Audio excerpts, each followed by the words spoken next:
नमस्कार दोस्तों, स्वागत है आपका the heart journey science surgery and second chances podcast में। मैं हूं आपकी होस्ट डॉक्टर सबूही एंड आज का टॉपिक बहुत इंपॉर्टेंट लेकिन थोड़ा मिसअंडरस्टूड सब्जेक्ट है, bypass at 70+, myths, realities and road to recovery. दोस्तों, सोसाइटी में अक्सर ऐसा कहा जाता है 70 के बाद सर्जरी नहीं होती, बुजुर्ग लोग अगर बाईपास कराते हैं तो वो रिकवर नहीं कर सकते। लेकिन सच क्या है? क्या एज सिर्फ एक नंबर है और क्या एल्डरली लोग बाईपास सर्जरी के बाद एक लॉन्ग लास्टिंग लाइफ जी सकते हैं? इन्हीं सवालों पर रोशनी डालने के लिए आज हमारे साथ है डॉक्टर वेद प्रकाश, एक सीनियर CTVS सर्जन जिन्होंने हजारों पेशेंट्स को हार्ट सर्जरी के बाद एक नई जिंदगी दी है। ओके, सो डॉक्टर सर, सबसे पहले सबसे बेसिक से स्टार्ट करते हैं। CABG या बाईपास सर्जरी क्या होता है एंड एल्डरली लोगों में इनकी रिक्वायरमेंट अभी क्यों बढ़ रही है? Thank you, Dr. Suboi, to invite us. First of all, it's a very important topic to talk on, CABG या फिर coronary artery bypass grafting या फिर bypass surgery.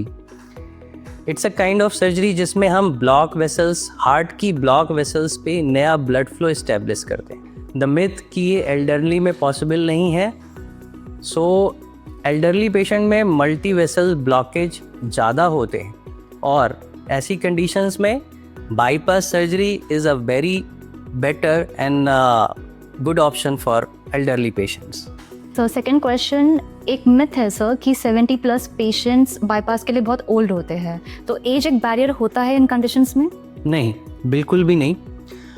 70+, इवन मैं कहूँगा कि 80+ भी पेशेंट सक्सेसफुल बाईपास सर्जरी कराते हैं। So chronological age is not a physiological age. कई पेशेंट 70+ में बहुत फ्राइल होते हैं that they will not go for surgery, and कई पेशेंट्स 80+ में भी इतने फिजिकली फिट होते हैं कि वो बाईपास सर्जरी के लिए काफ़ी फिट होते हैं। सो हमने 80+ या उससे अबव एज ग्रुप में पेशेंट को एसेस करना होता है उसकी कोमॉर्बिडिटीज़, उसकी फ्रेलिटीज़ के लिए, and after assessment of their comorbidities and frailty we can go for surgery at the 80+ age group of patients.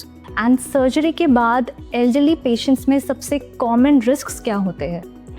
Yes, elderly patients में रिस्क होते हैं और इन्हें हमें इवेलुएट करना होता है, जैसे proper echo, X-rays and multi disciplinary team approach. जैसे पेशेंट ओल्ड एज पेशेंट में बहुत कॉमन होता है COPDs, तो इसमें हम पल्मोनोलॉजिस्ट को इन्वॉल्व करते हैं and we keep on involving many doctors, so make a multi disciplinary team approach towards elderly patients, and this way we can successfully go for cardiac surgery in elderly patients. Okay sir, so the next question है कि अगर risks होते हैं तो benefits क्या होते हैं जो बाईपास को वर्थ बनाते हैं? यस, बाईपास सर्जरी के अपने बेनिफिट्स हैं, जैसे पेशेंट का पेन रिलीफ हो जाता है which is most important benefit of a patient. Second is breathlessness, चलने फिरने पे सांस का चढ़ना ये ख़त्म हो जाता है पेशेंट का। Third one is quality of life is much better after surgery, that is bypass surgery, and उस पेशेंट अपनी डेली रूटीन लाइफ में, डे टू डे एक्टिविटीज़ में वापस बहुत जल्दी आता है। All these are the benefits of bypass surgery in an elderly patient. Okay sir, अगर सर्जरी की बात करें तो एल्डरली में off pump versus on pump CABG क्या होता है? यस, फर्स्ट ऑफ ऑल हमें समझना है कि ऑफ पंप या beating heart bypass surgery and on pump machine के थ्रू बाईपास सर्जरी, ये दोनों डिफरेंट टेक्निक्स हैं, दोनों ही डिफरेंट काइंड ऑफ पेशेंट के लिए बेनिफिशियल्स हैं।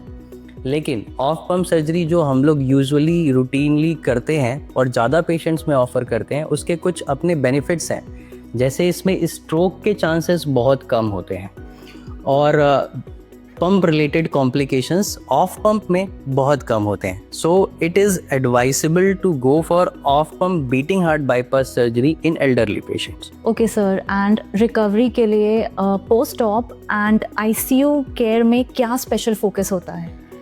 Yes, post-op is very important for elderly patients who have bypass surgery. हम लोग कोशिश करते हैं कि ऑपरेशन के बाद पेशेंट को जल्द से जल्द वेंटिलेटर से निकाला जाए, दूसरा, early mobilization of the patient is very important factor in post op care of elderly patient. Third one is rehab, जिसमें हम लोग फिजियोथेरेपिस्ट को इन्वॉल्व करते हैं या फैमिली मेम्बर्स को इन्वॉल्व करते हैं, जिससे पेशेंट की रिकवरी फास्ट होती है। And the fourth one is nutrition of the patient, which is very important in elderly patients, so we involve dietitian with us to improve diet of the patient and physiotherapy of the patient. So can you share a real life experience with us जो listeners को inspire करे? Yes, I am very happy to share it. मैं share करना चाहूँगा अपनी एक patient जो कि 90 प्लस में है। She has that coronary artery disease with triple vessel disease, and just because of her age, जो कि 90 plus में थी, they are not very willing to go for surgery. So हमने उन्हें convince किया, proper evaluate किया, but they are not willing to go for surgery, so वो discharge होके चले गए। After within a few days, जब उन्हें symptoms वापस हुए, तो वो वापस आए hospital में and they attend us.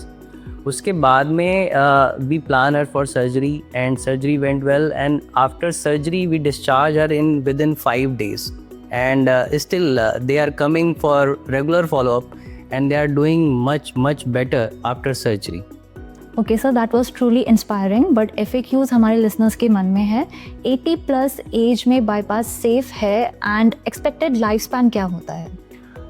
Okay, 80 plus, as I have told earlier, 80 plus में bypass surgery is safer option, and life expectancy में सिर्फ सर्जरी एक रोल नहीं प्ले करती है, इसके अलावा पेशेंट का ओवरऑल फिजिकल हेल्थ एंड उसकी diet, nutrition and all these things play an important role in physical condition of the patient.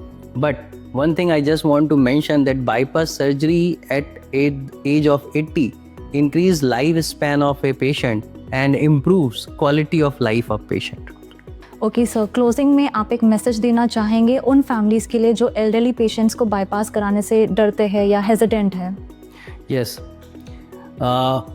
मैं एक सिंपल मैसेज ये देना चाहूँगा सभी को कि एल्डरली पेशेंट्स भी बाईपास सर्जरी के लिए सेफली जा सकते हैं, and after surgery there quality of life gate improved. So elderly patient में बाईपास सर्जरी के लिए डिले मत करिए, उससे क्या होता है, रिस्क बढ़ता है पेशेंट्स के लिए। और एवरी एल्डरली पेशेंट जिन्हें कोरोनरी आर्टरी डिसीज़ है, जिससे बाईपास सर्जरी रिक्वायर्ड है, they all deserve a good life, a good quality of life. So please every elderly patient go for that bypass surgery. It is quite safer in elderly patients. Thank you. दोस्तों, आज का episode हमें एक बहुत बड़ी सीख दे के गया है। सर्जरी एज के अकॉर्डिंग नहीं, हेल्थ इश्यूज़ के अकॉर्डिंग करनी पड़ती है।